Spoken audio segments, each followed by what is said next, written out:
हरे कृष्ण। आप सभी भक्तजनों का स्वागत है आज के ग्रंथराज श्रीमद् भागवतम महापुराण के सत्र में। आज हम पढ़ेंगे पहला canto, chapter number second, verse number 27। उससे पहले हम मंगलाचरण कर लेंगे। ओम नमो भगवते वासुदेवाय। ओम नमो भगवते वासुदेवाय। ओम नमो भगवते वासुदेवाय। नारायणं नमस्कृत्य नरै चैव नरोत्तमम् देवीं सरस्वतीं व्यासं ततो जयमुदीरयेत्। नष्टप्रायेष्व भद्रेषु नित्यं भागवत सेवया भगवतयुत्तमश्लोके भक्तिर्भवति नैष्ठिकी। ॐ अज्ञानतिमिरान्धस्य ज्ञानाञ्जनशलाकया चक्षुरुन्मिलितं येन तस्मै श्रीगुरुवे नमः। श्रीचैतन्यमनोभीष्टं स्थापितं येन भूतले स्वयं रूपः कदा मह्यं ददाति स्वपदान्तिकं। वन्देऽहं श्रीगुरुः श्रीयुतपदकमलं श्रीगुरून् वैष्णवांश्च श्रीरूपं साग्रजातं सहगण रघुनाथान्वितं तं सजीवम् साद्वैतं सावधूतं परिजनसहितं कृष्ण चैतन्य देवं श्रीराधा कृष्ण पादान सहगण ललिता श्री विशाखान्वितांश्च नमः। ॐ विष्णुपदाय कृष्णप्रेष्ठाय भूतले श्रीमते भक्ति वेदांत स्वामिन्निति नामिने। नमस्ते सारस्वते देवे गौरवाणी प्रचारिणे निर्विशेष शून्यवादी पाश्चात्य देशतारिणे। नमो महावदान्याय कृष्ण प्रेम प्रदायते कृष्णाय कृष्ण चैतन्य नाम्ने गोर्त्विषे नमः। हे कृष्ण करुणा सिंधो दीनबंधो जगत्पते गोपेश गोपिका कांत राधा कांत नमोस्तुते। तप्त कांचन गौरांगी श्री राधे वृंदावनेश्वरी वृषभानुसुते देवी प्रणमामि हरिप्रिये। वाञ्छाकल्पतरुभ्यश्च कृपा सिन्धुभ्येव च पतितनां पावनेभ्यो वैष्णवेभ्यो नमो नमः। जय श्री कृष्ण चैतन्य प्रभु नित्यानंद श्री अद्वैत गदाधर श्रीवासादि गौर भक्त वृंद। हरे कृष्ण कृष्ण कृष्ण हरे हरे, हरे राम राम राम हरे हरे। हरे कृष्ण कृष्ण कृष्ण हरे हरे, हरे राम राम राम हरे हरे। हरे कृष्ण। आप सभी भक्तजनों का, सभी भागवतों का, सभी वैष्णवों का हार्दिक स्वागत, हार्दिक अभिनंदन आज के ग्रंथराज श्रीमद् भागवतम महापुराण की कक्षा में। आज हम करेंगे पहला स्कंद, दूसरा अध्याय, श्लोक संख्या 27 को देखने और समझने का प्रयास करेंगे। और जो डिवोटीज हमें फेसबुक पर देख रहे हैं लाइव, अगर वो चाहें तो वहां पे लिंक दिया हुआ है व्हाट्सएप चैनल का, वहां से आप हमारे साथ जुड़ सकते हैं और जूम ऐप पर आकर साथ में हम पढ़ सकते हैं। रजस्तमः प्रकृतयः समशीला भजन्ति वै पितृभूतप्रजेशादीन् ह्यैश्वर्यप्रजेप्सवः। जो लोग रजोगुणी तथा तमोगुणी हैं, वे पितरों, अन्य जीवों तथा उन देवताओं की पूजा करते हैं जो सृष्टि संबंधी कार्यकलापों के प्रभारी हैं, क्योंकि वे स्त्री धन, शक्ति तथा संतान का लाभ उठाने की इच्छा से प्रेरित होते हैं। तो सीधा सीधा यहाँ पर बताया जा रहा है कि कौन लोग जो रजोगुणी और तमोगुणी है, वो लोग किसकी पूजा करते हैं? पितरों की, अन्य जीवों की, देवताओं की पूजा करते हैं, जो सृष्टि संबंधी कार्यकलापों के प्रभारी, यानी कि जिनको भगवान ने ड्यूटी सौंपी हुई है देवताओं को। क्यों करते हैं? क्योंकि वे स्त्री चाहते हैं, धन चाहते हैं, शक्ति चाहते हैं, संतान का लाभ उठाने की इच्छा से प्रेरित होते हैं, इसीलिए वो करते हैं। यहाँ रीजन भी साथ ही में दे दिया। तो अगर आपको याद होगा, कल भी हमने चर्चा की थी 9 चैप्टर का 25 नंबर का श्लोक, यान्ति देवव्रता देवान पितॄन् यान्ति पितृव्रताः, है ना? उसमें भी बताया कि जो भाई देवी देवताओं की पूजा करेगा वो उनके बीच में जन्म लेगा, जो भूत प्रेत की करेगा उसके बीच में जाएगा, जो पितरों की करेगा पितरों के पास जाएगा। भगवान कहते हैं जो मेरी पूजा करेगा यान्ति मद्याजिनोपि माम, वो मेरे पास आएगा, वो मुझे प्राप्त करेगा। तात्पर्य जगत गुरु श्रील प्रभुपाद द्वारा, श्रील प्रभुपाद की जय। यदि मनुष्य भगवान के धाम को वापस जाने के बारे में गंभीर है तो उसे किसी भी कोटि के देवता की पूजा करने की आवश्यकता नहीं है। यहाँ पे साफ बताया जा रहा है कि अगर किसी व्यक्ति को भगवान के धाम धाम यानी कि भगवत धाम में जाने की इच्छा रखता है, जैसे कल हमने पढ़ा था, सीरियस है कि मतलब मुझे जाना है, सीरियसली जाना चाहता है वो, तो उसको किसी भी प्रकार के देवता की पूजा करने की कोई भी जरूरत नहीं है। और इसमें हमें ऐसा भी नहीं सोचना है कि देवी देवता जो होंगे वो हमसे रुष्ट हो जाएंगे, हमसे बदला लेंगे। अच्छा बच्चू, कहाँ है मेरे बूंदी के लड्डू? पहले तो बूंदी के लड्डू चढ़ाता था, अभी कहाँ पे है? अभी तो नहीं आया तेरी तरफ से लड्डू। कहाँ पे है मेरी लाल रंग की चुन्नी? इस तरह से कोई भी देवी देवता जो होता है वो नहीं करता, भगवान खुद देख लेते हैं, बिकॉज वो भगवान के द्वारा नियुक्त नियुक्त किए गए अधिकारी मात्र हैं। श्रीमद् भगवत गीता के चैप्टर नंबर 7 वर्स नंबर 20 और 23 में बताया गया है, सेवंथ अध्याय नंबर 7 और उसका श्लोक नंबर जो है 20। कामैस्तैस्तैर्हृतज्ञानाः प्रपद्यन्ते अन्य देवताः तन्तन्नियं मास्थाय प्रकृतया नियता स्वया। कि जिनकी बुद्धि भौतिक इच्छाओं के द्वारा मारी गई है, वे देवी देवताओं की शरण में जाते हैं और अपने अपने स्वभाव के अनुसार पूजा विशेष विधि विधानों का पालन करते हैं। भगवान ने गीता के 7वें अध्याय के 20वें श्लोक में बताया। साथ ही यहाँ पे प्रभुपाद जी तात्पर्य में रेफरेंस दे रहे हैं 23 नंबर के श्लोक का।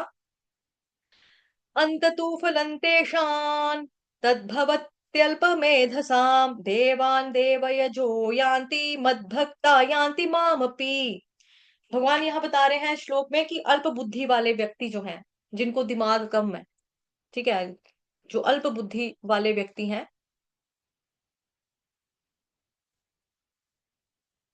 प्रभु जी बताया ना मैंने, अभी क्लास स्टार्ट हुई है, पहला कैंटो दूसरा चैप्टर 27 नंबर का श्लोक, और जो अभी रेफरेंस दिए वो तो यहाँ पे प्रभुपाद जी ने तात्पर्य में दिया है, 7वां अध्याय का 20वां और 23वां नंबर का श्लोक। ठीक है प्रभु जी। और स्वागत है प्रभु जी आपका, अगर आप बाद में आए हैं तो अल्प बुद्धि वाले व्यक्ति देवताओं की पूजा करते हैं और उनसे जो भी फल मिलते हैं, प्राप्त होता है जो भी फल, वो क्षणिक होते हैं, टेम्पररी होते हैं, परमानेंट नहीं होता। देवी देवता खुद भी टेम्पररी हैं, उनसे प्राप्त होने वाले फल भी टेम्पररी हैं। तो देवताओं की पूजा करने वाले देवलोक को जाते हैं, और भगवान कह रहे हैं किंतु मेरे भक्त जो है अंततः वो मेरे परम धाम को प्राप्त होते हैं। तो हमें यहाँ से ही सोचना चाहिए कि टेम्पररी हमें प्रसन्नता चाहिए या परमानेंट प्रसन्नता चाहिए। अगर टेम्पररी चाहिए तो ठीक है, हमें कुछ कुछ मिलता रहेगा समय समय पे, तो हम खुश होते रहेंगे, छोटी छोटी खुशियां में खुश होते रहेंगे, नाचते रहेंगे। लेकिन जो परम सुख है भगवान जी के चरणों का, जो शरणागति उनकी, जब हम परम धाम जाएंगे भगवान के दिव्य धाम में, गोलोक वृंदावन धाम में, फिर वहां का जाने का जो चांस है वो हम अपने हाथ से गवा देंगे, वहां नहीं जा सकेंगे। अगर हमने देवी देवताओं की शरण ले ली, अगर हमने पितरों की शरण ले ली, ठीक है, जैसे यहाँ पर लिखा हुआ है, स्टार्टिंग में बता दिया ना, पितरों की शरण में जाना, अन्य जीवों की शरण में जाना, अन्य जीव आत्माएं, यानी कि कोई बोलेगा कि यही भगवान है, अन्य जीवात्मा जो हमारी और आपकी तरह इंसान है उसकी शरण में जाना, ठीक है, वो हमसे अच्छा डिवोटी हो सकता है, हमारे से अच्छी उसकी भक्ति हो सकती है। लेकिन कोई सोचे कि यही मेरे को भगवत धाम लेके जाएंगे, ये जरूरी नहीं है। आप भक्ति करोगे तो आप जाओगे, भगवान का नाम जपोगे, गुरु के बताए गए मार्ग, प्रमाणिक गुरु के बताए गए मार्ग के ऊपर अगर हम चलेंगे, उनका अनुसरण करेंगे, चैतन्य महाप्रभु का, प्रभुपाद जी का अनुसरण करेंगे, उनको फॉलो करेंगे पद चिन्हों को, तो फिर हम जा सकते हैं। अदरवाइज देखो, प्रभुपाद जी भी इतने भगवान जी के अनन्य भक्त है, उन्होंने भी नहीं कहा कि भाई मैं भगवान हूं। कोई भी गुरु नहीं कहता कि मैं भगवान हूं। तो यहाँ पे वही बताया जा रहा है, अन्य किसी जीव की शरण में भी नहीं जाना, अन्य किसी जीव की भी भक्ति वगैरह नहीं करनी है, भगवान की करनी है। तो अन्य जीव कौन है? पितृ हो गए ना, मतलब कि पितृ पहले थे अब नहीं है, अब नहीं है पितृ। अन्य जीव में जो जिंदा लोग हैं उनकी शरण में जाना वो भी गलत है। और देवताओं की पूजा करना वो भी भगवान ने बता दिया कि क्यों नहीं करनी चाहिए, रीजन दे रहे हैं भगवान गीता के 20वें श्लोक में, 23वें श्लोक में भगवान बता रहे हैं। क्यों? क्योंकि ये लोग सृष्टि संबंधी कार्यकलापों के प्रभारी हैं, मतलब किसी को कोई ड्यूटी सौंपी गई है, किसी को कोई ड्यूटी सौंपी गई है। और यहाँ बताया जा रहा है, स्पष्ट कहा गया है, जो लोग भौतिक भोगों के पीछे पागल रहते हैं, जिसको क्या चाहिए? भौतिक भोग चाहिए, है ना, जो लालची लोग हैं, जिनको चाहिए सुंदर पत्नी, सुंदर स्त्री, फिर घर सुंदर, फिर बंगला, गाड़ी, मकान, वीजा लग जाए, पासपोर्ट लग जाए, वहां चले जाए, यहाँ चले जाए।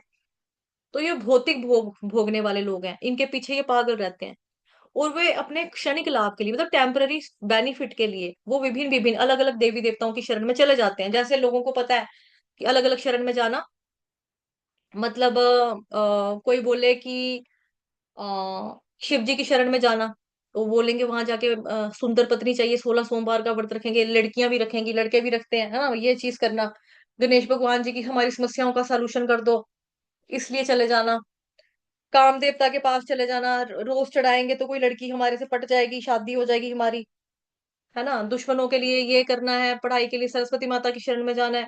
गलत नहीं है, देखो यहाँ पे भी बोला जा रहा है, नारायण नमस्कृत्य नरं चैव नरोत्तमम देवी सरस्वती देवी सरस्वती की पूजा करना सही है ना।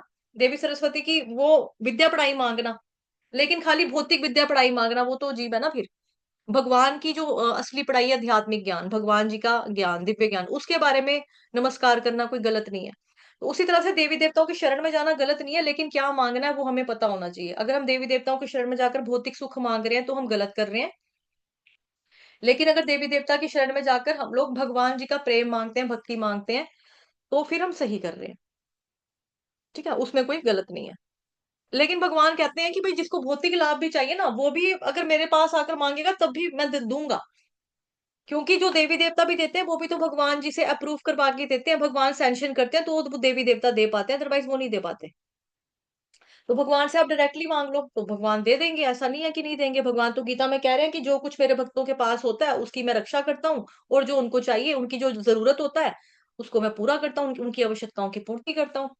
तो क्षणिक लाभ के लिए देवी देवताओं के पास जाते हैं, किंतु ऐसे लाभ तो अल्पज्ञों के लिए, मतलब मूर्खों के लिए है। हमें कभी भी भौतिक भोग की इच्छा को प्रबल नहीं बनाना चाहिए। भौतिक भोग जीवन में उतना ही अपनाया जाए जितना जीवन की न्यूनतम आवश्यकताओं के लिए जरूरी हो, ना उससे कम तो ना उससे ज्यादा। कितना चाहिए आपको, जितना आपकी जरूरत है, ना उससे ज्यादा तो ना उससे कम। आपने वो पढ़ा है ईशोपनिषद ग्रंथ, ओम ईशावास्यमिदं सर्वम् यत्किंच जगत्यां जगत्तेन त्यक्तेन भुञ्जीथा मा गृधः कस्य स्विद्घनम्। ओम, उसमें बताया जा रहा है इसी श्लोक में ना, जो मैंने अभी रेफरेंस दिया, कि भगवान ने, हर चीज के मालिक जो है ना भगवान है, जड़ वस्तु हो, चेतन वस्तु हो, हर एक चीज के मालिक जो है वो भगवान है संसार के। तो भगवान ने कुछ चीजें हमारे लिए फिक्स कर दी हैं, मनुष्य के भाग्य में जितना दिया है मनुष्य को उतने में ही सेटिस्फाई रहना चाहिए। उससे ज्यादा अगर वो हड़पने की कोशिश करता है, लेने की, प्राप्त करने की कोशिश करता है, तो वो चोर है। उधर प्रभुपाद जी तात्पर्य में उदाहरण भी देते हैं कि एक चिड़िया है, वो देखती है कि सड़क के ऊपर एक किसी की बोरी फट गई है, अनाज की, चावल की बोरी फटी पड़ी है। वो जाएगी, छोटी सी चोंच से दाने चुकेगी, 10-15 दाने खा लेगी, ज्यादा से ज्यादा 5-7 खा लेगी, खाकर उड़ जाएगी, उसका पेट भर गया, उड़ जाएगी। बंदर आएगा, वो सोचेगा चलो खाता हूँ, एक मुट्ठी वो डालेगा बोरी में, मुंह में डालेगा, फिर एक मुट्ठी भरेगा, फिर बंदर भी चला जाएगा कि चलो हो गया, एक मुंह में है, दोनों हाथ में मैंने भर लिए, चलो अब आगे चलूंगा। लेकिन जो इंसान होते हैं वो कहेगा, हेलो ए, यहाँ पर तो देख, मोटरसाइकिल लेकर आ जल्दी, इधर बोरी पड़ी हुई है राशन की, फटाफट गाड़ी लेकर आ, मेरे पास गाड़ी नहीं है, जल्दी गाड़ी लेके आ, घर लेके जाएंगे बोरा। तो वो क्या हो गया, जितने जरूरत है जानवरों ने उतना ही लिया जितना उनको जरूरत है, लेकिन इंसान क्या करता है, संचित, संचय करता है, इकट्ठा करता है, स्टोर करके रखता है, तो वो गलत है ना। तो वो गलत है। और यहाँ लिखा जा रहा है भौतिक भोग जीवन में उतना ही अपनाया जाए जितना जीवन की न्यूनतम आवश्यकताओं के लिए जरूरी हो, ना उससे कम तो ना उससे ज्यादा। जैसे हम जाते हैं कभी कभार होटल्स में जाते हैं, लंगर में जाते हैं, मंदिर में भंडारे में जाते हैं, तो वहां पे अन्न को लेकर कोट्स लिखी होती हैं कुछ, तो लिखा होता है उतना ही ले थाली में, व्यर्थ ना जाए नाली में। तो उतना ही लो जितना थाली में आ जाए, फालतू अजाया मत करो खाने को, अन्न का अपमान नहीं करो, रिजक का अपमान मत करो इस तरह से कि आप पहले ले लो, थाली भर लो, उसके बाद आप खा ना सको, फिर डस्टबिन में डाल दो। तो ऐसे नहीं करना है। साथ ही आपको याद होगा भक्ति रसामृत सिंधु ग्रंथ, नेक्टर ऑफ डिवोशन, पहले खंड का दूसरे चैप्टर का श्लोक नंबर 255, अनासक्तस्य विषयान् यथार्हम् उपयुञ्जितः निर्बन्धः कृष्ण संबंधे युक्तम वैराग्यमुच्यते। कि मनुष्य को क्या चाहिए, जो वस्तुएं उसको जितनी जरूरत है ना, जो यहाँ पर हाईलाइट किया ऊपर, वही चीज यहाँ पे उसी का मैं आपको दे रही हूँ एग्जाम्पल, कि उतना ही आप लो जितना आपको, उतना ही विषय वस्तुओं का भोग करो, उतना ही विषयों का भोग करो जितनी आपको जरूरत है, और उनके प्रति आसक्ति मत रखो, अनासक्त होकर आपको विषयों का भोग करना है, जितनी आपको जरूरत है उतना भोग करना है। बाकी क्या, कृष्ण की सेवा में ही लगाना है, तो यही युक्त वैराग्य कहलाता है। युक्त वैराग्य का मतलब ये नहीं है कि आपके पास चीज है लेकिन आप उसका इस्तेमाल नहीं कर रहे। आपके पास चीज है लेकिन आप उसका मिस यूज नहीं कर रहे। आप उसका उतना ही इस्तेमाल करो जितना आपको जरूरत है, तो हो गया युक्त वैराग्य। अधिक भौतिक भोग अपनाने का अर्थ है अपने आप को भौतिक संसारों के कष्टों से अधिकाधिक बांधना। अपने आप को, अगर जरूरत से ज्यादा भोग करोगे तो क्या हो जाएगा? ज्यादा कष्ट, पहले मजा फिर सजा, ये चीज हो जाएगी। तो जो लोग भौतिकता में निमग्न हैं उन्हें अधिक धन, अधिक स्त्रियां तथा झूठी कलीनता वस्तुएं चाहिए, क्योंकि वे विष्णु की पूजा से प्राप्त होने वाले लाभ से अनजान रहते हैं। क्योंकि विष्णु की भक्ति, विष्णु की पूजा से क्या प्राप्त होगा? गोलोक वृंदावन धाम। उनको भी टेम्पररी चाहिए नहीं, ना टेम्पररी औरत चाहिए, ना टेम्पररी पैसा चाहिए, ना टेम्पररी झूठी ये चाहिए शान शौकत, ना पैसा चाहिए। ऐसा नहीं चाहिए उनको। उनको फिर क्या चाहिए? भगवान जी के चरण कमलों का सहारा चाहिए, उनका आश्चर्य चाहिए, शरणागति चाहिए, भगवान हमें अपनी शरण में रखें, उनको यही चाहिए। तो वो परमानेंट है। यहाँ पर क्या है? अगर पैसा आएगा, पैसा पहले इंसान कमाता है मेहनत के साथ, फिर लगता है कि नहीं मेहनत से तो रोटी पूरी नहीं पड़ रही, अब कुछ घपला करना पड़ेगा, अब कहीं पे डाका डालना पड़ेगा, चोरी करनी पड़ेगी, उसमें में फिर वो चीजें करते हैं ऐसी ऊट पटांग, है ना, पैसा कमाने के चक्कर में कुछ गलतियां करते हैं। मतलब कि इलीगल वर्क करेंगे, ड्रग्स का धंधा कर लेंगे, ये हथियारों की सप्लाई कर लेंगे, स्मगलिंग कर लेंगे, तो धन कमाने के लिए, धन कमाने के लिए फिर वो क्या करता है? वो पाप कर रहा है ना ऐसा व्यक्ति, पाप कर रहा है, तो पाप का फल क्या होगा? नरक होगा। अधिक स्त्रियां, ऐसे तो कई लोग सन्यासी ही होते हैं जो मतलब कि ब्रह्मचारी होते हैं कि शादी नहीं करते। कई लोग होते हैं चलो शादी करते हैं, अब शादी की है तो एक से करो, तो एक ही के साथ वफादार रहो, लेकिन नहीं, वो आगे पीछे और भी जाएंगे, घर वाली बाहर वाली। तो फिर बाद में क्या बनता है? उनका सैंडविच टाइप बन जाता है, उनको छुपाना पड़ता है, अपने एक्स्ट्रा मैरिटल अफेयर्स छोड़ा मतलब छिपाने पड़ते हैं। बाद में जब पता लगता है घर में लड़ाई पड़ती है, झगड़े पड़ते हैं, दरार पड़ती है, रिश्तों में रिश्ते खराब होते हैं, तो तलाक होते हैं, है ना। एक इंसान से एक औरत नहीं संभाली जा सकती। ऐसे में ज्यादा स्त्रियों की कामना करना तो वो क्या है? नर्क। नर्क, बीमारी भी लगेगी ना शरीर की, यौन बीमारियां भी लगेंगी, एड्स वगैरह जैसी खतरनाक बीमारियां लगने के भी चांस है। और संतुष्टि फिर भी नहीं होगी, क्योंकि और ज्यादा भोग करेगा। और कुछ लोग तो दवाइयां ही इसीलिए खाते हैं कि वो ज्यादा भोग कर सकें। ये भी प्रभुपाद जी भक्ति सामने सिंधु ग्रंथ में उदाहरण देते हैं कि इंसान को यौन रोग होता है, फिर वो डॉक्टर के पास जाता है, फिर वो दवाई खाता है, दवाई खा के वो ठीक होता है, फिर वापस से वो यौन इसी में लग जाता है, यौन सुख में लग जाता है, वापस सुख ढूंढता है। तो वो क्या मूर्खता। हम्म। विष्णु की पूजा से इस जीवन में तो लाभ मिलता ही है, परंतु मृत्यु के बाद अगले जीवन में भी लाभ मिलता है। क्योंकि अगले जीवन में भगवान, अगर उसकी बची खुची भक्ति रह गई है, तो भगवान उसको एक डिवोटी के घर में दे देंगे, पैदा कर देंगे भक्ति, ताकि वो करके भगवत धाम में वापिस आ सके। अदरवाइज अगर जो इसी जन्म में अच्छे से करेगा, अंत समय में भगवान का नाम लेगा, वो भगवान के धाम में ही जाएगा, उसको फिर जरूरत नहीं पड़ेगी। लेकिन इन केस अगर कुछ रह गया, छूट गया पीछे भक्ति वगैरह, तो फिर भगवान उसको एक ऐसे घर में जन्म लेंगे जहां पर वो भक्ति करके वापिस भगवान जी के पास बैक टू गॉड हो सकता है, लौट सकता है। इस सिद्धांतों को भूलकर जो लोग अधिक धन, अधिक स्त्रियां, अधिक संतान चाहते हैं, ऐसे लोग विभिन्न देवताओं की पूजा करते हैं। जिन लोगों को ज्यादा बच्चे पैदा करने हैं, ज्यादा पत्नियां चाहिए, ज्यादा पैसा चाहिए, तो ऐसे लोग क्या करते हैं? देवी देवताओं की शरण में चले जाते हैं कि भगवान तो नहीं, नहीं देने वाले हैं ऐसी चीजें, क्योंकि उनको पता है ये है ही गलत है। इलीगल चीज मांगने जाओगे तो कौन, जो ईमानदार ऑफिसर होगा वो कौन आपको अलो करेगा? वो नहीं करेगा। तो ये सोचते हैं कि चलो देवी देवता जो है ये जल्दी दे देते हैं, शिव जी भोले भंडारी है तो बैठे ही देने के लिए हमें, चलो इनके पास जाएंगे अपनी डिमांड लेकर, हमारी मांगे पूरी करो, तो शिव जी हमें देंगे जो हम मांगेंगे। तो पैसा चाहिए, पैसा चाहिए, दे देंगे। फिर कृष्ण भगवान भी पूछते हैं ना, भक्ति मांगी क्या इसने आके? नहीं भगवान, भक्ति नहीं मांगा। भगवान कहेंगे ठीक है, नहीं मांगी भक्ति तो ठीक है, पैसे देके सस्ते में पीछा छूटा, गुड।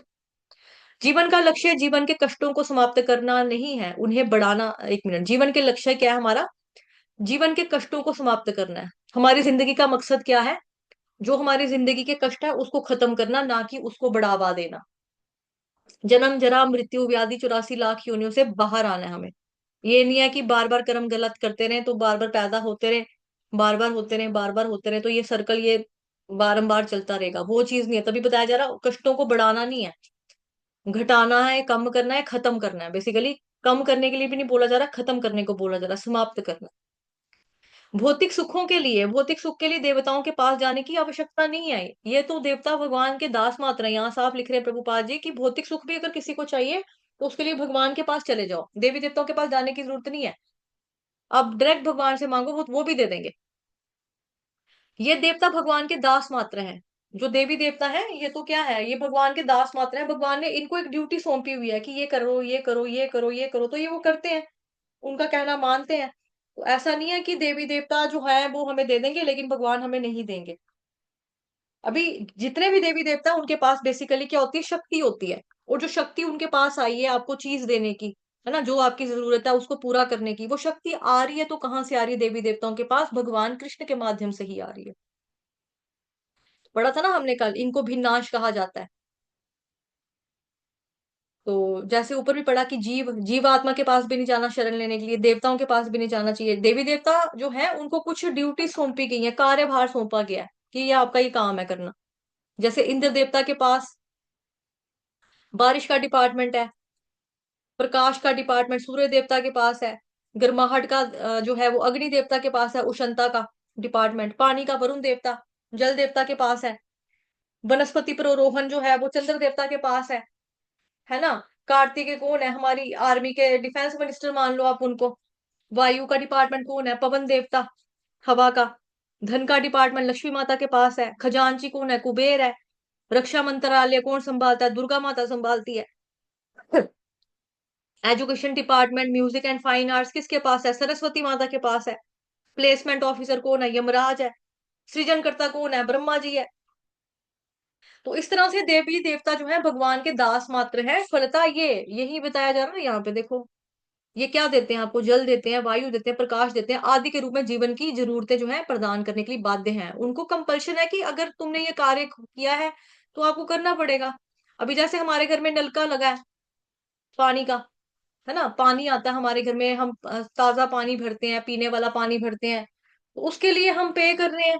और सरकार ने नलका छोड़ने, पानी छोड़ने वालों की ड्यूटी लगाई है वहां पे कि इतने बजे तुमको सुबह सुबह 8:15 बजेंगे तो नलके की टूटी खोल देनी है, लोगों के घरों में पानी चला जाना चाहिए, लोगों को पानी मिलना चाहिए, उसका ड्यूटी है। अब हम सोचे कि अब इसकी पूजा करेंगे क्योंकि इसकी वजह से हमारे घर में पानी आ रहा है, ऐसे थोड़ी ना होगा। सबको लाइट चाहिए, बिजली हम यूज करते हैं, बिजली यूज करने के लिए हम उसको बिल देते हैं ना, इलेक्ट्रिसिटी डिपार्टमेंट को हम बिल देते हैं, जितना हम इस्तेमाल करेंगे बिजली उतना हम उसका पैसा देंगे उनको। अब हम वहां जाके उनके आगे जोत बत्ती करने लग जाएं कि नहीं आप, आपकी वजह से हमारे घर में उजाला है, आप नहीं होते तुम्हारे घर में अंधेरा होता। अरे वो ड्यूटी कर रहा है अपनी। हम जाते हैं कभी थैंक्स करने के लिए उनको। रेलवे स्टेशन में ट्रेवल करते हैं, उनको पैसे देते हैं, वो हमको टिकट देते हैं, हम ट्रेवल करते हैं, सुबह हमारा स्टेशन आता है, हम उतर जाते हैं ट्रेन से। फिर क्या हम उनको थैंक यू जी, आप नहीं होते तो कैसे होता, कैसे होता, हम ये सब थोड़ा करते हैं। उनकी नौकरी है वो करना, बाध्य है वो उसके लिए, उनको सरकार तनख्वाह दे रही है ये चीज करने के लिए। तो भगवान ने उसी तरह से देवी देवताओं को सुख दिए हुए, शक्तियां प्रदान की गई हैं, वरदान दिए हैं उनको देवी देवताओं को, उसके उसको करने के लिए देवी देवता जो है ये बाध्य हैं, बंधे हुए, उनको करना है, ये उनकी ड्यूटी है करना। तो मनुष्य को चाहिए जीने के लिए कठोर श्रम करे, मेहनत करे, और इसी इसी श्रम के फल से भगवान की पूजा करे। अपनी मेहनत की कमाई की बात हो रही है यहाँ पर, हराम की कमाई की बात नहीं हो रही है। देखो यहाँ लिखा है कठोर, कठोर का मतलब काफी मेहनत करे, श्रम का मतलब होता है मेहनत करना जीने के लिए। जीना है, अगर अपना शादी की है, बीवी बच्चे हैं, बाल बच्चे हैं, लाया है किसी की लड़की को शादी करके फेरे करके, है ना, उसको अच्छे से रोटी कपड़ा मकान जो उस औरत की जरूरत है उसको पूरा करो। आपने बच्चे पैदा करे हैं, आपने बच्चों को स्कूल में एजुकेशन देनी है, बच्चों का रोटी कपड़ा मकान का इंतजाम करना है, वो आप करो, मेहनत करो। और मेहनत के साथ ही आपको अपनी मेहनत की कमाई से आपको भगवान जी की पूजा करनी है। और जो आपकी मेहनत का फल होगा वो फल आपने भगवान को अर्पित करने हैं। अपने पास वो फल नहीं रखना, वो आपने ड्यूटी की भगवान के प्रति आपने निभाई। ठीक है, आपकी जो शारीरिक जिनके साथ आपके रिश्ते नाते हैं उनके प्रति आपने ड्यूटी की, लेकिन फल ये नहीं होना चाहिए कि मैंने किया, मैं नहीं होना चाहिए उसमें, कि भगवान ये मैंने ये जो किया ये मैं आपको अर्पण कर रहा हूँ। चाहे वो सैलरी हो, चाहे वो बच्चा आपका डॉक्टर बन गया, चाहे बच्चा आपका इंजीनियर बन गया, आपको वो फल जो है, आपने मेहनत की, पढ़ाया लिखाया, पसीना बहाया, खून पसीना एक किया अपने बच्चे को एजुकेट करने के लिए, उसको डॉक्टर बनाने के लिए, आज बच्चा आपका बाहर सेटल हो गया, तो उसी के फल से भगवान की पूजा करनी है। अपने आप को निमित्त मात्र मानना है कि ठीक है भगवान आपने जो मेरे को सेवा दी थी वो मैंने किया, तो ये भगवान जी उसका ये फल। उससे क्या होगा, हमें कर्मा नहीं लगेगा, कर्मा रिएक्शन नहीं लगेगा। यही जीवन का लक्ष्य होना चाहिए। तो नो डाउट तन मन धन सबसे सेवा करनी चाहिए भगवान की। जिसके पास तन है तन से करे, जिसके पास मन है मन से करे, जिसके पास धन है धन से करे, जिसके पास तीनों है तीनों से करे, जिसके पास एक है एक से करे, जो जिसमें ज्यादा माहिर है उसमें करे, जिसके पास 1 रुपया भी नहीं है वो भगवान की सेवा जो है मन से करे। मानसिक पूजा भी भगवान स्वीकार करते हैं। भगवान तो भाव देखते हैं। पत्रम पुष्पम फलम तोयम यो में भक्त्या प्रयच्छति। भगवान को 56 भोग नहीं चाहिए। भगवान खाली भाव देखते हैं। ये दुनियादारी होती है जो हमको दिखावा से पहचानती है, दिखावटी नेचर देखती है हमारा, लेकिन भगवान हमें खाली भक्ति के माध्यम से ही देखते हैं। यही जीवन का लक्ष्य होना चाहिए। उसे भगवान में श्रद्धा रखते हुए उचित ढंग से वृत्तिपरक धर्म का पालन करना चाहिए। वृत्तिपरक धर्म, या ऑलरेडी हमने इसके ऊपर चर्चा की हुई है। यानी कि जो हमारा धर्म है, जो हमारा स्वधर्म है, जो हमारा सनातन धर्म है, दोनों, ठीक है, जो प्रवृत्ति है हमारी वो हमें करनी पड़ेगी। अगर हम स्टूडेंट है तो हमारी जिम्मेदारी बनती है कि ठीक है, हमारे मम्मी पापा पढ़ा रहे हैं, स्कूल में भेजते हैं, हमको स्कूल की फीस देते हैं, ट्यूशन भेजते हैं, ट्यूशन हमें गेम खेलने के लिए भेजते हैं, हमें स्विमिंग सिखाने के लिए भेजते हैं, तो हम, जो विद्यार्थी का धर्म है, विद्यार्थी का मतलब जो मम्मी पापा के प्रति उसकी जिम्मेदारी है, ईमानदारी से पढ़ना, वो पढ़ेगा अच्छे से बच्चा। जो डॉक्टर है उसका काम है अपने पेशेंट्स का इलाज करना। डॉक्टर लोग कसम खाते हैं कि हम कसम खाते हैं कि पेशेंट की जो जान होगी ये हमारे लिए, मतलब कि जिम्मेदारी, प्राइमरी ड्यूटी हमारी है पेशेंट की जान बचाना। आजकल क्या है, आजकल डॉक्टर फोन नंबर तो दे देते हैं, आप फोन करते रहो वो फोन नहीं उठाएंगे। इमरजेंसी लगेगी तो डॉक्टर कभी बोल देगा कि मैं तो छुट्टी पे हूँ जी, मैं तो बाहर हूँ, मैं तो नहीं आ रहा। तो ऐसे नहीं करना चाहिए ना। डॉक्टर का फर्ज है, डॉक्टर का धर्म है पेशेंट की जान पहले बचाना। लेकिन आजकल थोड़ा बहुत कहीं जगह पे उल्टा भी हो रहा है। जैसे मेरठ में पकड़े गए थे, एक रैकेट पकड़ा गया था डॉक्टर्स का। वो क्या करते थे, जिनको एक बीमारी होती थी, गैंग्रिया गेंगरी करके बीमारी होती है जिसमें नाड़ियां ब्लॉक हो जाती हैं, तो जिसम में जहर फैल जाता है। तो इस तरह से उनके पास जो पेशेंट आते थे, तो बाकी डॉक्टर ने, जैसे वेदांता जैसे नामी हॉस्पिटल है, अगर वहां पे डॉक्टर ने जवाब दे दिया है कि भाई हम ऑपरेशन करेंगे तो ऐसा हो जाएगा, ऐसा हो जाएगा, आपका पेशेंट वेंटिलेटर पे आ जाएगा, हम प्रॉब्लम हो सकती है, तो वो बोलेंगे नहीं कोई बात नहीं। तो दूसरे वाले के पास जाएंगे जो मेरठ में, अब मुझे नाम याद नहीं आ रहा उसका, क्या नाम था अस्पताल का, याद नहीं आ रहा। वहां जाएंगे तो वो कहेंगे हाँ कोई बात नहीं, आपको डॉक्टर ने, वेदांता वालों ने क्या बोला कि यहाँ से टांग काटेंगे, हम टांग नहीं काटेंगे, हम इनको ऊपर से खून चढ़ाकर ना खून का फ्लो देंगे, प्रेशर मारेंगे, जहां तक इनकी बॉडी में खून जाएगा ठीक है, जहां से नहीं जाएगा उतना ही हम मांस काटेंगे, ज्यादा पैर या टांग थाइस तक नहीं काटेंगे। इस तरह से लोगों को बोल देते हैं। और बाद में क्या करते हैं, उनको पता पेशेंट के अंदर ताकत है नहीं इतना बड़ा ऑपरेशन झेलने की, पेशेंट जाएगा मर, वो किडनियां निकाल के बेच रही है उनकी। तो ये डॉक्टर थोड़ा हुए, ये शैतान हुए ना। इन्होंने जो कसम खाई वो झूठी कसम खाई है। अपना वृत्तिपरक धर्म का पालन कहाँ से कर रहे हैं फिर जो ऐसे लोग हैं हमारे समाज में। वो वृत्तिपरक धर्म का पालन नहीं कर रहे हैं, उचित ढंग से नहीं कर रहे हैं, वो अनुचित ढंग से कर रहे हैं कि उनको पता है गरीब आदमी है, कितनी बसूड़ियां डाल लेगा, कहाँ तक चला जाएगा, कोर्ट कचहरी के चक्कर कहाँ चला जाएगा, थानों के कितने चक्कर मार लेगा ये इंसान। हम अमीर हैं। एक तो देखो जिसके घर में बीमारी आती है, रोग आता है, पेशेंट पेशेंट जिसके घर में आता है और बीमारी किसी को ऐसे खतरनाक लग जाए, उनके घर का वैसे ही बुरा हाल हो जाता है, पैसा बहुत पानी की तरह लगता है। पूरी जिंदगी की कमाई ऐसी इंसान की लगती है, ऊपर से घर का जो, अपना घर का जो जीव हो रहा होता है उसको पल पल तड़पते हुए देखना, रोते हुए देखना, बिलखते हुए देखना, मरते हुए, तिल तिल मरते हुए देखना, वो सुबह शाम भगवान से मौत मांग रहा है, ऐसे इतने प्रेशर में उसको देखना। सोचो इंसान पहले ही जो होता है ना, वो कितना ज्यादा परेशान होता है, कितना परेशान होता है, ऊपर से उनको बोला जाएगा कि आप दे दो, है जिंदा आदमी लेंगे, लाश दे देंगे, ऊपर से किडनियां गायब कर लेंगे, उसके बॉडी के पार्ट्स निकाल देंगे, बेच देंगे। तो ऐसे डॉक्टर जो है वृत्तिपरक धर्म का पालन नहीं कर रहे, वो गंदे हैं, वो गंदे लोग हैं। जैसे किसी पुलिस वाला है, पुलिस वाले को बोला है भाई आपने, इस सीमा है, यहाँ पे बॉर्डर है, यहाँ पे आपकी ड्यूटी है, मतलब फौजियों की, पुलिस की, मतलब बेल्ट फोर्सेस की, यहाँ से पराये मुल्क का इंसान हमारे देश में नहीं घुसना चाहिए, घुसपैठियों को गोली मार देना। ये घुसपैठियों से अगर पैसे लेकर उसको अंदर बाढ़ लें, अंदर बोले आ जाओ कोई बात नहीं, इधर सारे सोए हुए हैं अभी तो कोई बात नहीं, तुम चुप चुप चुप चुप धीरे धीरे से आओ, शोर मत करना, खड़खड़ाहट मत करना, शी शी शी, ऐसे करके आ जाओ आ जाओ आ जाओ। इन्होंने पैसे लेकर किया, रिश्वत ले ली वहां से, है ना। और देश के साथ क्या किया, गद्दारी की। नमक किसका खाया, देश का खाया। दूध किसका पिया, इसने अपनी माँ का पिया, है ना। हक हलाली किसने, हक हलाली की इसने, इसने हक हलाली नहीं की। तो जो हक हलाली नहीं करेगा वो कहाँ जाएगा, नर्क में जाएगा। तो ऐसा व्यक्ति अगर कमा भी लेगा, ऊपरी कमाई कर भी लेगा ना, हराम की कमाई कर भी लेगा, उसको ना तो यहाँ पे पैसा पचने वाला है, और ना भगवान जी उसका ऐसा दान एक्सेप्ट करने वाले हैं। ये चोरी का धन है, ये गद्दारी का धन है। देश के साथ आपने जिस देश ने आपको पाला है, जिस देश की आपने मिट्टी में रहे हो आप, जिस देश का आपने नमक खाया, उसके साथ आपने गद्दारी की, तो भगवान आपसे कहाँ से खुश होंगे। किस एंगल से लगता है कि ऐसे लोगों से भगवान खुश होंगे। रिश्वत जैसी चीजें ना यहाँ पर चलती हैं, वो भी रिश्वतखोरों के आगे। भगवान के साथ ये रिश्वतखोरी नहीं चलती। भगवान रिश्वत खोरियां खोर नहीं है, भगवान को नहीं पसंद आए। कहते हैं ना रघुराई के साथ चतुराई नहीं चलती। वो रघु राम भगवान श्री राम है, उनके साथ इस तरह से चतुराई नहीं चलेगी हमारी, कि हम यहाँ पर भी देते हैं, एक्सीडेंट कर दिया, 500 रुपया पकड़ाया ट्रैफिक पुलिस को, चलो आगे निकलते हैं, क्या कर लेगा? दे दिया, उसकी जेब गरम कर दी, हो गया हमारा। कोर्ट में जाएंगे, जज को खरीद लेंगे, क्या हो जाएगा? जज को थोड़े 10-15 लाख रुपया दे देंगे, क्या हो जाएगा?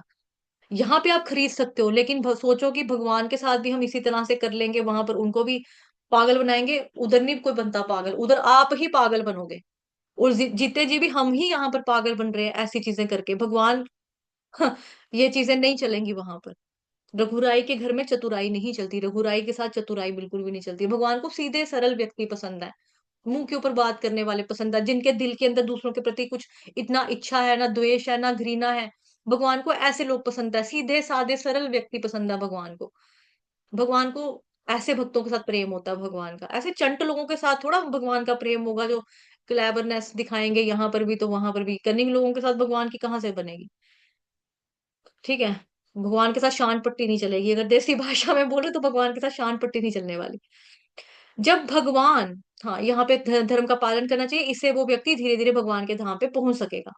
जब भगवान श्री कृष्ण साक्षात ब्रज धाम में विराजमान थे, तो उन्होंने इंद्रदेव की पूजा बंद करा दी और ब्रजवासियों को सलाह दी कि अपने व्यवसाय कर्म द्वारा ईश्वर की पूजा करें और उन्हीं में श्रद्धा रखें। तो इसके बारे में हम सब जानते हैं, गोवर्धन लीला जो भगवान की। अब भगवान जी छोटे बच्चे हैं, सुबह उठे हैं, तैयार श्यार हुए हैं, सोना बाबू बने हैं, आए हैं भगवान जी यशोदा मैया नंद बाबा के पास में, देख रहे हैं घर में बड़ा रौनक मेला लगा हुआ, तैयारियां चल रही, कोई जोर शोर का कोई फंक्शन होने वाला है। वो पिताजी को पूछ रहे हैं अपने ये बाबा क्या कर रहे हो, क्या कर रहे हो, ये क्या कर रहे हैं, ये इतना पकवान क्या बना रहे हैं, ये कौन खाएगा, ये किसके लिए कर रहे हैं? बेटा ये पहले सोचा कि बच्चे को कितनी समझ में आएगी, उन्होंने बोला पूजा है, पूजा है, पूजा है, किसकी पूजा है, कौन से भगवान की भगवान की पूजा है? नहीं, इंद्र देवता की पूजा। इंद्र देवता उसकी पूजा क्यों करनी है? उसकी पूजा किस लिए करें? तो भगवान को बोला जा रहा है कि ये तो बच्चा है, इसको क्या समझ में आएगा। वो कहते हैं वो जल के देवता, पानी देते हैं ना हमको, बारिश करते हैं ना, बारिश वर्षा का देवता है वो, तो उसको खुश करना चाहिए, तभी तो फसल होगी। फिर हम रोटी कहाँ से खाएंगे, अन्न कहाँ से आएगा बेटा, है ना? तो हमें थैंक यू करना पड़ता है, उनकी खुशामदी करनी चाहिए, हमें हमें उनको मत्था टेकना चाहिए, पूजा करनी चाहिए। तो इस तरह से हमें करना है। तो उन्होंने बोला नहीं, इसमें पूजा की क्या जरूरत है? वो तो उनकी ड्यूटी है करने के लिए, भगवान ने तो रखा ही इंद्र देवता को इसी के लिए, बारिश का देवता उसको किस लिए बनाया? बारिश करने के लिए बनाया। इसमें उसको थैंक यू करने की क्या जरूरत है, या उसमें उसको ये इतना सारा राशन इत्यादि चढ़ाने की क्या जरूरत है? कुछ नहीं चढ़ाने की जरूरत है। वही जैसे मैंने आपको भी उदाहरण दिया, हमारे घर में वाटर बॉक्स जहां से पानी आ रहा है, वहां पे जाके हम पानी जितना खर्च करते हैं उसका बिल जमा करा कर आते हैं। अब हम वहां पे जाने जाए अपनी थाली, आरती की थाली लेकर, फ्रूट लेकर, है ना, तो और वहां जाके ओम जय जगदीश करें उसके आगे कि ये लो जी, आप बड़ा बड़ा थैंक यू, आपने पानी दिया तो मैं नहा पाई, आपने पानी दिया तो मैंने बर्तन धोए, आपने पानी दिया तो मैंने कपड़े धोए, आपने पानी दिया तो मैंने सफाइयां की, है ना? ऐसे हम थोड़ा करते हैं, क्योंकि उसकी ड्यूटी है, तनख्वाह पे रखा है उसको सरकार ने, सैलरी लेता है वो उस चीज की। बिजली का जो डिपार्टमेंट है, उधर जाके हम बिल जमा कराते हैं, जितनी जितनी बिजली हमने फूकी अपने घर में, एसी लगाया, कूलर लगाया, जो भी लगाया लगाया, यूज किया, मजा लिया, एसी की ठंडी हवा खाई, उसके बाद जाकर उसको बिल पकड़ा दिया जितना हुआ। उसको जाके थोड़ा धूप अगरबत्ती दिखानी है, उसके आगे घंटियां थोड़ा बजानी, टन टन टन टन ओम जय जय, उसके आगे थोड़ा करना है हमने। तो उसी तरह से यहाँ पर भगवान कृष्ण जो है, नंद बाबा को समझाते हैं कि आपको ये पूजा बंद कर देनी चाहिए और आपको भगवान की पूजा करनी चाहिए। इसकी पूजा करने की क्या जरूरत है, ये तो उसकी ड्यूटी है करने की। तो फिर इंद्र देवता को गुस्सा आता है कि ये शटाका सा बालक, उसको पता नहीं है ये भगवान कृष्ण है, वो सोचता है कर ही क्या लेगा, साधारण सा बालक, ये बच्चा मेरा क्या बिगाड़ लेगा, इसकी मैं ऐसी बैंड बजाऊंगा, बड़ा बना हुआ है अपने से, मैं देखता हूँ क्या करूंगा, मैं ऐसी प्रलय लाऊंगा, ऐसा जल दूंगा, ऐसा पानी फेंकूंगा ऊपर से, ऐसी बारिशात बारिश करूंगा, ऐसी बारिश करूंगा, पूरा ब्रजधाम मैंने उड़ा देना इनका, नामो निशान मिटा दूंगा, खंडर में मिला दूंगा, पूरा इतनी बारिश कर दूंगा मैं। तो कोशिश तो उसने की, प्रयास तो उसने किया, पहाड़ पहाड़ जैसा उसका वो था अहंकार। और भगवान कृष्ण ने अपनी चिच्ची उंगली यानी कि सबसे छोटी उंगली जो थी, उसके ऊपर पहाड़ उठा लिया, गोवर्धन पर्वत उठा लिया, और उसका जो अहंकार का पहाड़ था, वो चूर चूर हो गया, चकनाचूर हो गया, टोटे टोटे हो गए उसके उसके अहंकार के पहाड़ के, टुकड़े टुकड़े हो गए उसके। इतने टुकड़े किए फिर भगवान ने उसके अहंकार के, वो तो उठाने से भी उठ नहीं रहे थे, फिर संभल नहीं पा रहे थे, इतने टुकड़े कहाँ से संभालूंगा। फिर उसको समझ में आता है कृष्ण तो है, कृष्ण भगवान कोई छोटा सा ये नन्हा सा बालक नहीं है, ये कोई नॉर्मल बच्चा नहीं है, ये साक्षात भगवान है। फिर वो जाते हैं कामधेनु गौ गौ लेकर, कोई उसको बताता है इंद्र देवता को कि भगवान को कामधेनु गाय बहुत पसंद है। फिर वो कामधेनु गाय जो होती है भगवान जी के सामने रखी जाती है, भगवान को मनाने के लिए, माफी मांगने के लिए। फिर भगवान जी का अभिषेक करती है कामधेनु गौ अपने दूध से। एरावत हाथी लेकर आता है इंद्र देवता, वो अपने गंगा जल भर भर के भगवान के मस्तक पर डालता है, भगवान का अभिषेक करता है। इंद्र देवता यहाँ से प्रार्थना करता है कि भगवान मुझसे गलती में पहचान नहीं पाया, फिर भगवान उसको माफ कर देते हैं। ठीक है, इसी तरह से हमें भी क्या करना है, देवी देवताओं की शरण में नहीं जाना, उनकी ड्यूटी है कार्य करने के लिए, और उनमें श्रद्धा रखें। भौतिक लाभ के लिए बहुदेव पूजा धर्म की विकृति है। भौतिक लाभ के लिए अगर आपको पैसा चाहिए तो बहुदेव पूजा करो। ये इस सरस्वती माता का डिपार्टमेंट, वो काली माता का डिपार्टमेंट, वो किसका डिपार्टमेंट, हनुमान का डिपार्टमेंट, वो किसका, वो शिव जी का डिपार्टमेंट, वो पार्वती माता का डिपार्टमेंट, है ना, ये वरुण देवता का डिपार्टमेंट, ये जल देवता का डिपार्टमेंट, ये सूर्य देवता का डिपार्टमेंट, चंद्रमा देवता का डिपार्टमेंट, शनि देवता का भी डिपार्टमेंट है कि जो जैसा कर्म करता है, शनि देवता जो होते हैं उसको उसी रूप में वो मतलब कि करते हैं, उसकी कुंडली में आके बैठ जाते हैं। किसी किसी को 60 सती देते हैं, इस तरह से। तो इनका अपना अपना डिपार्टमेंट है। लेकिन लोग सोचते हैं भौतिक लाभ के लिए, पैसे के लिए, या भौतिक लाभ जो आपकी इंद्र तृप्ति के लिए जो वस्तु है उसको प्राप्त करने के लिए बहुदेव, बहुदेव मतलब कि मल्टीपल, बहु एक वचन बहुवचन, सिंगुलर प्लूरल जो हम पढ़ते थे, तो बहुदेव मतलब कि बहु ईश्वरवाद फैला दिया कि उसकी पूजा कर, उसकी पूजा कर, एक ही बात है, एक ही बात है। एक ही बात नहीं है। बॉम्बे की ट्रेन पे चढ़ोगे तो मुंबई पहुंचोगे, दिल्ली की ट्रेन चढ़ेंगे तो दिल्ली में पहुंचेंगे। जिसकी टिकट आपके हाथ में होगी उसी ट्रेन में चढ़ सकते हैं। ये थोड़ा कि हर सारियां ट्रेनें एक ही जगह पे जा रही हैं, जिस मर्जी ट्रेन के ऊपर बैठ जाओ तो कू छुक छुक छुक छुक करके वो पहुंचा देगी आपको आपके गंतव्य स्थान पे, नहीं पहुंचा सकती। भागवत के प्रारंभ में इस प्रकार की धार्मिकता की निंदा कैतव धर्म कहकर की गई है। श्रीमद् भागवतम महापुराण में जो इस तरह का जो धार्मिकता है उसकी निंदा की गई है, उसके लिए एक शब्द इस्तेमाल किया है, कैतव धर्म कहकर किया है। संसार में केवल एक ही धर्म है जिसका पालन हर एक को करना चाहिए, वो है भागवतम धर्म, कि नित्यम भागवत सेवया। जो भागवत धर्म है, भगवान के द्वारा जो हमें धर्म बताया गया है, वो धर्म जो है वही मेन है, उसी की पूजा करनी है। वो हमको क्या सिखाता है, पूर्ण पुरुषोत्तम भगवान की पूजा करना सिखाता है, अन्य किसी की पूजा करना नहीं सिखाता है। तो हमें भी भगवत मार्ग में चलना चाहिए। भागवत धर्म, हमारा धर्म क्या है, कृष्ण भगवान की पूजा करना, पूर्ण पुरुषोत्तम भगवान श्री कृष्ण की पूजा करना सिखाता है, वो और किसी की पूजा करना नहीं सिखाता है। ठीक है जी। तो खत्म हो गया श्लोक, आज के लिए इतना ही। कल का श्लोक बहुत अच्छा है, कितना प्यारा लग रहा है, कितनी बार इसमें वासुदेव है। 1 2 3 4 5 6 7 8, 8 बार। तो दो श्लोक आज इकट्ठे हैं, ये शायद फिर लंबा भी होगा। हम्म, हाँ ये काफी लेंथी भी है, लंबा भी है ये। तो समय पे कल जुड़ जाएंगे। ठीक है, अगर ये इतना लंबा है तो समय भी उतना ही चाहिए होगा ना हमें कल। तो फिर आप लोगों से विनती है, रिक्वेस्ट है, हम्बल निवेदन है कि कल समय पे जुड़ेंगे। वासुदेव परा वेदा, वासुदेव परा मखाः, वासुदेव परा योगा, वासुदेव परः क्रियः, वासुदेव परं ज्ञानं, वासुदेव परं तपः, वासुदेव परो धर्मो, वासुदेव परा गतिः। हरि बोल। बहुत अच्छा श्लोक है, कितनी बार वासुदेव का नाम आ गया इसमें। और हम इसको कल पढ़ेंगे। ठीक है जी, अब हम चलते हैं। वाञ्छाकल्पतरुभ्यश्च कृपा सिन्धुभ्येव च पतितनां पावनेभ्यो वैष्णवेभ्यो नमो नमः। अनंत कोटि वैष्णव वृंद की जय, जगत गुरु शील प्रभुपाद की जय, श्री कृष्ण चंद्र भगवान की जय, ग्रंथराज श्रीमद् भागवतम महापुराण की जय, आज के आनंद की जय, आप सभी भक्तों की जय। हरे कृष्ण। कल सुबह मिलेंगे 3 बजे चैंटिंग सेशन में, उसके बाद 6:15 बजे होगी श्रीमद् भगवत गीता की क्लास, फिर 4:15 बजे होगी भागवतम महापुराण की क्लास। तब तक के लिए भक्ति करते रहिए। हरे कृष्ण।